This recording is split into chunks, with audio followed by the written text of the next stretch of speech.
আমি এর মধ্যে যাচ্ছি না যে কোন পার্টি ভালো কোন পার্টি খারাপ। আমার কথা হচ্ছে শুধুমাত্র একটা, 34 বছর বামকে, 15 বছর টিএমসিকে আমরা দিয়ে দেখেছি তো, তাহলে 5 বছর কেন আমরা বিজেপিকে দেব না? একবার দিয়ে দেখা যাক যে তারা কেমন শাসন করে। আমাদের কাছে তো 5 বছর আছে, আমরা দলকে আবার পাল্টে দিতে পারবো। যদি বিজেপি ও টিএমসির মতো এমন করে তাহলে তাকেও পাল্টে দিতে হবে। আজ টিএমসির 15 বছর এবং বামের 34 বছর, মানে 35 বছর, টোটালি 50 বছরের শাসনকালে বাংলার হাল কি হয়েছে তোমরা বুঝতে পারছো। আমার সেই জন্য তোমাদের কাছে বিনীত নিবেদন, এদেরকে একটু সুযোগ দেওয়া হোক।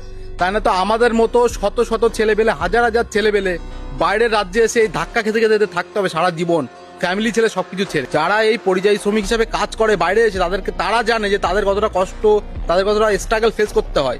তোমাদের মধ্যে হয়তো অনেক এমন হবে যার বাবা তার দাদা বাইরে এসে কাজ করে, তাদের কেমন লাগে, তাদের ফ্যামিলির লোক ছেড়ে তাদেরকে এসে কাজ করতে হয়। একটু এইগুলো ভেবে দেখো।